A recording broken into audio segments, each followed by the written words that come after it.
Hello everyone, स्वागत है आप सभी का कृष्णा स्टडी मैथ क्लासेस में। कैसे हो आप सभी? तो मैं उम्मीद करता हूँ आप सभी बहुत अच्छे होंगे और आपका प्रयास जो है वो बहुत अच्छे से चल रहा होगा। तो चलिए स्टूडेंट्स, आपका इस वीडियो में देखने के बाद आपका जो प्रयास है यानी आपकी जो तैयारी है वो और बेहतर होने वाली है। बस आप वीडियो में लास्ट तक बने रहिए क्योंकि साइंस के जो हैं वो मोस्ट इम्पोर्टेंट 20 MCQ पूछे जाएंगे।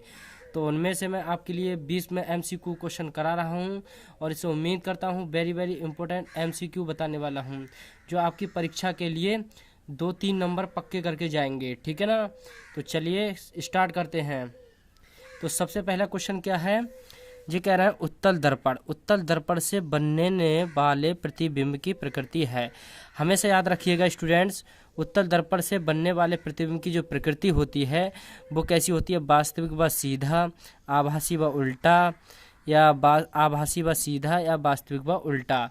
तो इसका जो राइट आंसर हो जाएगा डियर वो हो जाएगा आभासी तथा सीधा, क्योंकि जो प्रतिबिंब बनता है वो दर्पण के पीछे बनता है। तो इसमें जो पीछे बनते हैं दर्पण, तो उसका जो प्रतिबिंब बनता है वो आभासी तथा सीधा बनता है हमेशा उत्तल दर्पण में, और अवतल दर्पण में आभासी सीधा और वास्तविक उल्टा दोनों बनते हैं, याद रखिएगा। तो ऑप्शन नंबर इसका बी राइट आंसर। तो चलते हैं नेक्स्ट क्वेश्चन पर। नेक्स्ट क्वेश्चन क्या है?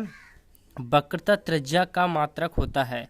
वक्रता त्रिज्या का मात्रक क्या होता है? Metre, centimetre, millimetre. ये सभी हमारे दूरी के मात्रक हैं, यानी तो हम किस में भी माप सकते हैं। तो इसका जो ऑप्शन नंबर हो जाएगा वो हो जाएगा डी, ये सभी, क्योंकि मीटर में भी माप सकते हैं, सेंटीमीटर में भी माप सकते हैं, मिलीमीटर में भी माप सकते हैं। तो ऑप्शन नंबर डी। देखिए स्टूडेंट्स, ये मैं आपके लिए वो MCQ करा रहा हूँ जो आपकी परीक्षा में पूछे गए हैं, ठीक है, और इम्पोर्टेंट भी हैं। तो चलिए चलते हैं इसी के साथ नेक्स्ट क्वेश्चन पर। नेक्स्ट क्वेश्चन क्या है? एक अवतल दर्पण की वक्रता त्रिज्या 12 सेंटीमीटर है, तो इसकी फोकस दूरी होगी। तो याद रखिएगा, आप इसे ऐसे नहीं बता सकते क्योंकि हमें इसका फार्मूला पता होना चाहिए, फोकस दूरी का फार्मूला क्या होता है, तभी हम इस क्वेश्चन के लिए कर पाएंगे। तो इसका जो फार्मूला होता है डियर वो होता है F बराबर, यानी फोकस दूरी बराबर वक्रता त्रिज्या अपॉन 2। ठीक है ना? तो इसमें दिया है वक्रता त्रिज्या कितनी दी है, यानी R बराबर दिया है 12। तो हम इसमें वैल्यू रख देते हैं। और याद रखिएगा, इसमें पूछा है अवतल दर्पण पूछा है डियर। तो यहाँ पे क्या करेंगे? F बराबर R की वैल्यू रख देते हैं 12 और यहाँ रख देते हैं 2। तो इसे काट देते हैं, 2 1 कम 2, 2 छंग 12। तो F की वैल्यू आई 6। लेकिन हमें याद रखना चाहिए, यानी अवतल दर्पण की पूछी गई है, तो इसकी जो फोकस दूरी हो जाएगी वो -6 सेंटीमीटर। ठीक है, इसका जो ऑप्शन नंबर राइट होने वाला है वो क्या है डियर? यहाँ ध्यान रखिएगा, कौन सा क्वेश्चन था? 18 का जो क्वेश्चन है वो -6 सेंटीमीटर। कुछ बच्चे क्या करेंगे कि जल्दबाजी में, यानी ओवर कॉन्फिडेंस नहीं होना है, क्योंकि यहाँ +6 भी दे रखा है। तो आप ये नहीं कि जल्दी से 6 प्लस के लगाए आए, क्योंकि हमें यहाँ अवतल दर्पण दे रखा है। तो ये सोच समझ के हमें विचार करना है कि कौन सा आएगा। तो option number D -6 centimetre. Okay dear, तो उम्मीद करता हूँ आपके लिए बहुत अच्छा लगता होगा सेशन। तो चलिए चलते हैं नेक्स्ट क्वेश्चन पर। नेक्स्ट क्वेश्चन क्या दिया है? 19वां, एक गोलीय दर्पण की वक्रता त्रिज्या 30 सेंटीमीटर है, यानी एक गोलीय दर्पण की वक्रता त्रिज्या 30 सेंटीमीटर है, इसकी फोकस दूरी होगी। यानी एक गोलीय दर्पण है तो उसकी जो फोकस दूरी दे रखे हैं वो कितनी, वक्रता त्रिज्या दे रखे हैं वो कितनी दे रखे हैं? 30 सेंटीमीटर।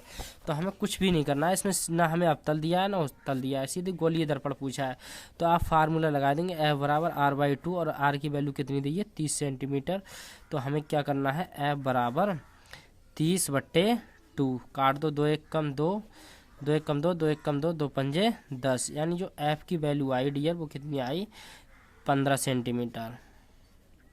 तो यहाँ देखते हैं ऑप्शन कौन सा राइट होता है। तो इसमें जो ऑप्शन राइट हो रहा है वो हो रहा है option number B right answer. तो चलते हैं इसी के साथ नेक्स्ट क्वेश्चन पर। यहाँ दिया है अवतल दर्पण के फोकस पर रखी वस्तु का प्रतिबिंब बनता है। अवतल दर्पण के फोकस पर रखी वस्तु का प्रतिबिंब बनता है वक्रता केंद्र पर, दर्पण के पीछे, अनंत पर, ध्रुव पर। यानी अवतल दर्पण पर रखी जो वस्तु का प्रतिबिंब है वो कहाँ बनता है? अनंत पर। Option number C right answer. तो चलते हैं इसी के साथ नेक्स्ट क्वेश्चन पर। एक उत्तल दर्पण की फोकस दूरी 10 सेंटीमीटर है, तो दर्पण के उत्तल पृष्ठ की जो वक्रता त्रिज्या होगी वो क्या होगी? तो देखिए ये 2016, 19, 20 यानी सभी में पूछा गया क्वेश्चन है, तो इसे आप गलत नहीं करेंगे। आपको इसमें फोकस दूरी पूछा है, वो भी उत्तल दर्पण की। तो ओके, तो यहाँ फोकस दूरी पूछा है आपके लिए, कितना दिया है फोकस दूरी, यानी 10 सेंटीमीटर। तो फार्मूला वही लगाएंगे, F बराबर R/2। तो यहाँ F की जगह कितना रखना है, 10 बराबर R/2। इसके बटे में 1 मान लेंगे, तिरछी गुणा कर देंगे, तो R बराबर कितना हो जाएगा, 20 सेंटीमीटर। याद रखिएगा, इसका जो ऑप्शन नंबर देखते हैं कौन सा राइट होता है। तो 21 का जो आंसर है वो कौन सा हो जाएगा, राइट, ऑप्शन नंबर डी। ठीक है ना, option number D right answer. चलते हैं इसी के साथ नेक्स्ट क्वेश्चन पर। नेक्स्ट क्वेश्चन क्या दिया, समतल दर्पण के सामने एक वस्तु दर्पण से 10 सेंटीमीटर की दूरी पर रखी गई है, दर्पण से प्रतिबिंब की दूरी होगी। याद रखिएगा डियर, बहुत ध्यान से करना है क्वेश्चन, नहीं तो गलत कर सकते हैं आप। यहाँ पूछा है समतल दर्पण के सामने एक वस्तु, समतल दर्पण के सामने क्या है, जितनी दूरी पर वस्तु रखी होती है उतनी दूरी पर उसका प्रतिबिंब बनता है। ठीक है, तो इसे गलती नहीं करना है आपके लिए डियर। तो यहाँ दिया है एक वस्तु दर्पण से 10 सेंटीमीटर की दूरी पर रखी है, तो दर्पण के प्रतिबिंब भी 10 सेंटीमीटर की दूरी पर ही बनेगा। तो इसका option number B right answer. Okay, तो चलते हैं इसी के साथ नेक्स्ट क्वेश्चन पर। हमसे पूछा है समतल दर्पण की जो फोकस दूरी होती है, समतल दर्पण की जो फोकस दूरी होगी वो होगी 0 पर, अनंत पर 25 सेंटीमीटर या -25 सेंटीमीटर। तो इसकी समतल दर्पण की फोकस दूरी जो होगी वो होती है, किस पे होती है डी, अनंत पर। याद रखिएगा। अब देखिए मोस्ट इम्पोर्टेंट फार्मूला, और इसी से सारे ऑप्शन इससे ही बनने हैं, तो इसे आप गलत नहीं करेंगे। यहाँ पूछा है किसी दर्पण की फोकस दूरी f एवं वक्रता त्रिज्या r के बीच संबंध क्या है, तो आपको गलती नहीं करना है। आपको दिया f बराबर r, f बराबर r+2, f बराबर 2r, और जो ऑप्शन नंबर फाइनल है वो क्या है, f बराबर r/2। ठीक है, तो इसका ये राइट आंसर हो गया। ठीक है, तो चलते हैं, देखो ये सब मोस्ट इंपॉर्टेंट क्वेश्चन करा रहा हूँ। देखिए 17, 19, 23 में सबसे पूछा गया है सबसे ज़्यादा बार।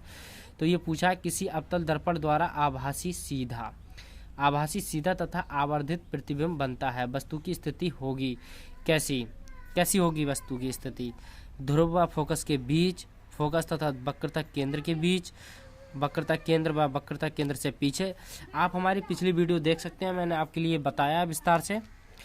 ठीक है, तो आप यहाँ से आप जब जो मतलब अवतल दर्पण में सीधा तथा आभासी प्रतिबिंब बनता है वो ध्रुव व फोकस के बीच में रखी हुई होती है वस्तु, तब बनता है। ठीक है ना, याद रखिएगा इस बात के लिए। तो चलते हैं नेक्स्ट क्वेश्चन पर। यहाँ दिया है किसी दर्पण से वस्तु का प्रतिबिंब सदैव वस्तु से छोटा, सीधा व काल्पनिक बनता है, वह है क्या है वह, समतल दर्पण, अवतल दर्पण, उत्तल दर्पण, किसी में भी नहीं। किसी दर्पण में वस्तु का प्रतिबिंब सदैव वस्तु से छोटा, सीधा व काल्पनिक बनता है, वह है। तो इसका जो ऑप्शन नंबर होगा डियर, तो इसका जो राइट आंसर होएगा वो होएगा ऑप्शन नंबर बी। ठीक है, तो चलते हैं नेक्स्ट क्वेश्चन पर।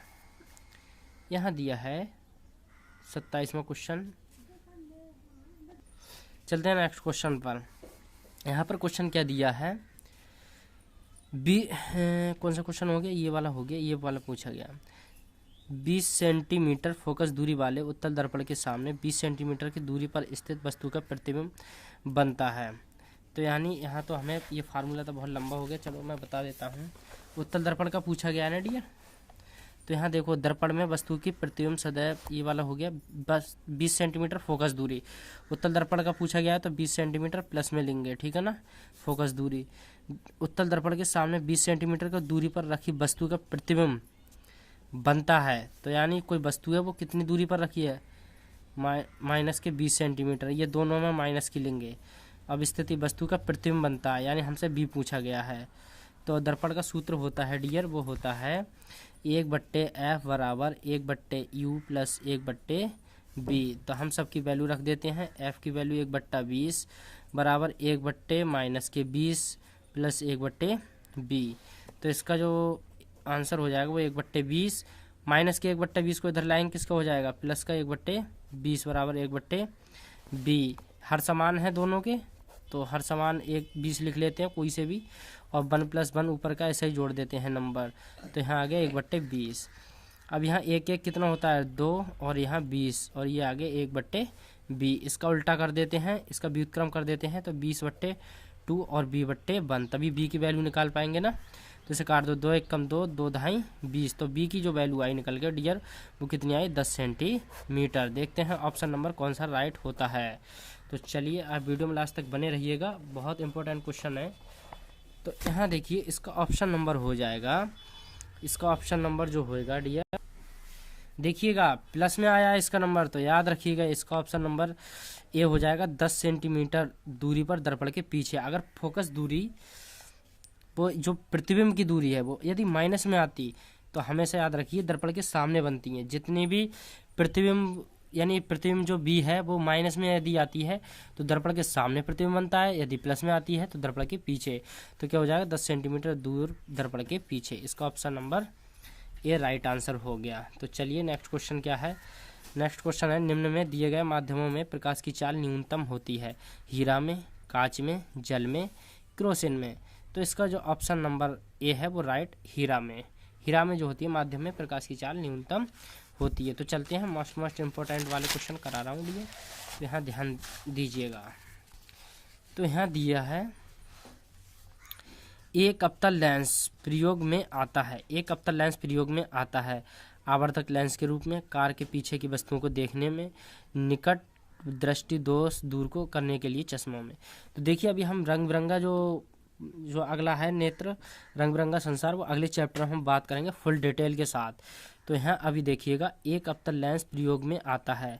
तो जो अवतल लेंस होता है वो मतलब एक होता है निकट दृष्टि दोष, जिसमें निकट की वस्तुएं तो साफ दिखाई देती हैं परंतु दूर की वस्तुएं साफ दिखाई नहीं देती हैं, जिसे निकट दृष्टि दोष कहते हैं। और इसका जो निवारण है यानी जो लेंस प्रयोग में लाया जाता है वो है अवतल लेंस। तो इसका जो option number D C right answer हो जाएगा। तो चलते हैं इसी के साथ नेक्स्ट क्वेश्चन पर। नेक्स्ट क्वेश्चन क्या है, एक प्रकाश किरण किसी लेंस के भीतर स्थित किसी बिंदु से बिना किसी विचलन के गुजर जाती है तो वह लेंस कौन सा होगा। यानी एक प्रकाश की किरण लेंस के भीतर स्थित किसी बिंदु से किसी विचलन गुजर जाती है तो वह लेंस का होगा फोकस, वक्रता केंद्र, प्रकाशिक केंद्र, इनमें से कोई नहीं। तो कौन सा होगा, प्रकाशिक केंद्र। 2023 में पूछा गया है डियर, ठीक है। किसी वस्तु का आवर्धित काल्पनिक प्रतिबिंब बन सकता है उत्तल लेंस द्वारा, अवतल दर्पण द्वारा, उत्तल दर्पण द्वारा, ए और सी दोनों। तो देखिए काल्पनिक प्रतिबिंब बन सकता है केवल और केवल अवतल दर्पण द्वारा, ठीक है। तो निम्नलिखित में से कौन सा किरण आरेख सही है, निम्नलिखित में से कौन सा किरण आरेख सही है, ये वाला, ये वाला, ये वाला, ये वाला। तो ये सब गलत, ये भी गलत। यहाँ याद रखिएगा जो रेखा जाती है ये वाली वो इस तरीके के समांतर होके ऊपर को चली जाती है, ठीक है। तो इसका ऑप्शन नंबर जो हो जाएगा वो हो जाएगा डी, ठीक है। तो यानी ये वाला जो है राइट आंसर होगा। तो चलिए डियर, कैसी लगी वीडियो पसंद आए तो वीडियो को लाइक करें, चैनल को सब्सक्राइब करें और कमेंट्स बॉक्स में ज़रूर बताएं वीडियो कैसी लगी। तो चलते हैं, मिलते हैं नेक्स्ट वीडियो में।